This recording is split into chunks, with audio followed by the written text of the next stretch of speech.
বন্ধু কি অবস্থা? ভালো আছিস তোরা? আলহামদুলিল্লাহ ভালো। তোর কি অবস্থা? এই তো আমিও ভালো আছি। বন্ধু শোন, পূজার বন্ধ তো পাইছি, আজকে সন্ধ্যায় আসিস, তোরা সবাই দাওয়াত রইলো। তা পূজার দাওয়াত নাকি? তাহলে তো অনেক মজা হবে। আচ্ছা ঠিক আছে, আমরা সবাই যাব। আচ্ছা ঠিক আছে বন্ধু, তোরা আসিস, হ্যাঁ আমি যাই তাহলে। ভাই দাঁড়ান দাঁড়ান, আপনার সাথে একটা কথা ছিল। তার আগে তো আমাদেরকে পূজা দাওয়াত দিছে, এখন কি আপনিও আমাদের সাথে যাবেন কিনা? অনেক মজা হইবে। পূজা দাওয়াত দিছে, তোমরা পূজা যাইতে চাও? আচ্ছা আমাদের যে ধর্মীয় অনুষ্ঠানগুলো হয়, এই যে দুইটা ঈদ দেয়, তারপরে হচ্ছে রোজা দেয়, তারা সে তো তোমাদেরও বন্ধু। কোনোদিন কি দেখছো কোনো ঈদে সে আসতে, আমাদের কোনো ধর্মীয় অনুষ্ঠানে সে আসে?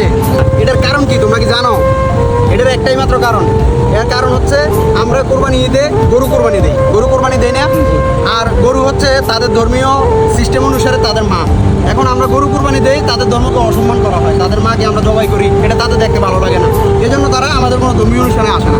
কিন্তু এই যে আমাদের তো একজন প্রতিপালক আছে, আল্লাহ আছে না? এখন তারা যে মূর্তি পূজা করে, এই মূর্তি পূজার মাধ্যমে আমাদের আল্লাহর সাথে কিন্তু শিরক করা হয়। তোমরা কি এটা জানো? এই শিরক করা যায় যে আমরা সবাই জানি না। ভাই আপনার কথাটা তো ঠিক বলছেন, আমরা তো ওইভাবে কোনো চিন্তা করি নাই। তবে সবসময় এটা মাথায় রাখবা, বন্ধুত্বের জায়গা। কারো ধর্মীয় অনুভূতি নিয়ে কেউ কোনো সময় কথা বলবে না, ধর্ম নিয়ে কটূক্তি করবে না।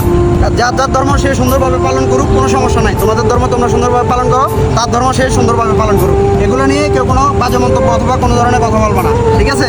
তাহলে আজান দিচ্ছে, সবাই এখন নামাজে আসো, আমি তাহলে যাই। ইনশাআল্লাহ, আল্লাহ হাফেজ।